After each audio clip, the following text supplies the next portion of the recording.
हाय दोस्तों, अस्सलाम वालेकुम। आज हमारा फ्यूचर इंडेफिनिट टेंस स्टार्ट हो गया है। जैसे हमने पास्ट को सारा कवर कर लिया था, प्रेजेंट को भी कवर कर लिया था। जैसे हमने फ्यूचर प्रेजेंट इंडेफिनिट टेंस कराया था कि अब जब भी प्रेजेंट इंडेफिनिट टेंस क्या लगाएंगे उसमें हम ही प्ले क्रिकेट यानी जो मौजूदा हाल है, और जो पास्ट इंडेफिनिट में था ही प्ले यानी कि उसकी जो फॉर्म ऑफ द वर्ब है उसमें प्रेजेंट में क्या एस लग जाता था और ई एस लग जाता था, और जो पास्ट है उसमें क्या लग जाती थी second form of the verb, यानी कि प्ले है तो प्लेड हो जाएगा।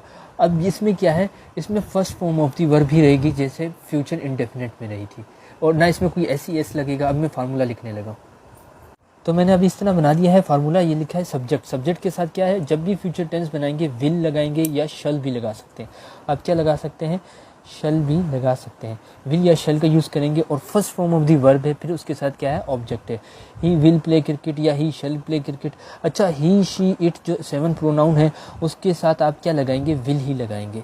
चाहे आई है, चाहे दे है, चाहे वी है, चाहे यू है, इसमें कोई चेंजिंग नहीं है। दे वी यू आई जितने भी 7 प्रोनाउंस हैं उसके साथ आप क्या लगाएंगे, विल ही लगाएंगे या शल ही लगाएंगे। ठीक है। अब दोस्तों ही क्या है, इसमें ही सब्जेक्ट है आपका। विल क्या है, आपका हेल्पिंग वर्ब हो गया, ये आपका हेल्पिंग वर्ब इधर यूज़ होगा। इधर जो आपका हेल्पिंग वर्ब और वर्ब यूज़ होगा, मैंने आपको हर टाइम यही बताया कि हेल्पिंग वर्ब और वर्ब में आपने ध्यान देना है।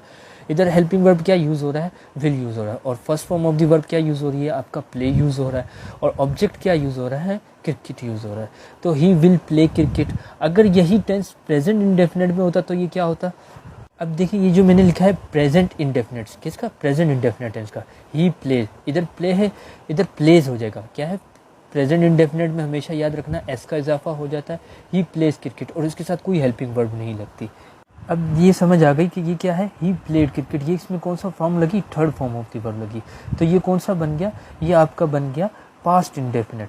कौन सा बन गया, ये पास्ट का है, और ये कौन सा है, प्रेजेंट का है। ये कौन सा है, प्रेजेंट। ये कौन सा है, फ्यूचर का है। कौन सा है, ये फ्यूचर का। तो अब ये जो फ्यूचर बनाया है, ही विल प्ले क्रिकेट, आपको याद है कि इसमें first form of the verb लगेगी। जो जब भी आप प्रेजेंट बनाएंगे तो उसमें प्रेजेंट में first form of the verb, और जो पास्ट बनाएंगे उसमें third form of the verb. अब मैंने ये लिख दिया ही विल प्ले क्रिकेट, तो ये कौन सा बन गया, फ्यूचर टेंस। अब इसी का नेगेटिव बनाते हैं। अच्छा दोस्तों, मैंने नेगेटिव टेंस बनाया है, ये है हेल्पिंग वर्ब, सब्जेक्ट, वर्ब और first form of the verb. अच्छा, ये बताना क्या ये मैंने टेंस सही बनाया है कि गलत बनाया है। तो अब भी अगर आप लोगों को लगता है ये मैंने टेंस सही बनाया है, तो क्या हेल्पिंग वर्ब शुरू में आ जाती थी नेगेटिव में हमेशा। तो मैंने आपको जितने भी नेगेटिव टेंस कराए उसमें क्या होता था, आपके हेल्पिंग वर्ब कहाँ लगती थी, हेल्पिंग वर्ब आपकी लगती थी सब्जेक्ट के बाद। ये सिर्फ मैंने आपको एक ऐसी ट्राई करने के बाद यानी चेक किया कि आपको आता है कि नहीं। अगर तो आपको आता था, तो अगर आपने कहा कि ये टेंस गलत है तो ये क्या है, ये गलत है। जो भी यानी कि हेल्पिंग वर्ब जब शुरू में आ जाए तो वो नेगेटिव नहीं होता, वो क्या होता है, इंटरोगेटिव होता है। तो अब ये कौन सा है, ये है आपका इंटरोगेटिव सेंटेंस। ये सिर्फ मैंने आज आपको ऐसी सिर्फ एक यानी कि थोड़ा सा चेंजिंग, आज असल में मैं पुराने रिवर्स भी कर रहा हूँ, इसलिए मैंने पास्ट प्रेजेंट फ्यूचर का भी लिखा इधर, ताकि आपको समझ आती जाए। यानी कि पुराना रिवाइज करना बहुत ज़रूरी है। तो खैर आगे जाके हम बहुत प्रैक्टिस करते जाएंगे तो इंशाल्लाह और भी यानी कि हम इसमें स्ट्रॉन्ग हो जाएंगे। तो नेगेटिव में हमेशा कैसा बनता था, तो यानी कि नेगेटिव हमारा क्या होता था, सब हेल्पिंग वर्ब के बाद क्या आ जाता था, नोट आ जाता था। तो हेल्पिंग वर्ब क्या है, उसका सब्जेक्ट प्लस हेल्पिंग वर्ब, फिर plus note, plus first form of the verb, plus object. तो ये क्या है, ये हमारा नेगेटिव सेंटेंस बन गया। इसको बोलते हैं नेगेटिव सेंटेंस। ये हमारा इंटरोगेटिव है। ये मैंने सिर्फ आपको जस्ट यानी कि चेक करने के लिए किया था कि आपको आता है कि नहीं, यानी कि आप रिवाइज़ कर रहे हैं कि साथ साथ नहीं।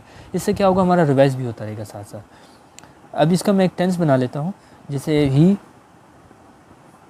Will not play cricket. Cricket क्या है, आपका ऑब्जेक्ट हो गया, प्ले क्या हो गया, first form of the verb हो गया, नोट हो गया। हेल्पिंग वर्ब के बाद जो नोट लग जाए वो क्या कहलाता है, आपका नेगेटिव सेंटेंस कहलाता है। तो ये हो गया हमारा इंटरोगेटिव, ये हो गया हमारा नेगेटिव। इंटरोगेटिव हमारा क्या होता है, हेल्पिंग वर्ब शुरू में आ जाता है, जैसे मैंने इसको शुरू में कर दिया, विल ही प्ले क्रिकेट। तो ये मैंने लिख दिया है पैसिव वॉइस। पैसिव वॉइस क्या होगा आपका, ही विल प्ले क्रिकेट। अब जैसे मैंने एक सेंटेंस उठा लिया आपका, ही विल प्ले क्रिकेट, वो क्रिकेट खेलेगा। तो क्या है इसमें, मैंने हमेशा आपको बताया कि ऑब्जेक्ट आपका शुरू में आ जाएगा। ये आ गया आपका ऑब्जेक्ट क्रिकेट, फिर आएगा helping verb cricket will be, फिर प्ले क्या हो जाएगा, third form of the verb. कोई भी पैसिव वॉइस उठा लें उसकी फॉर्म ऑफ द वर्ब कौन सी हो जाती है, थर्ड फॉर्म हो, चाहे प्रेजेंट हो चाहे पास्ट हो, कोई सा भी हो, देन उसकी third form of the verb हो जाती है। और बाय हिम, ही की जगह क्या आ गया हमारा, हिम आ गया।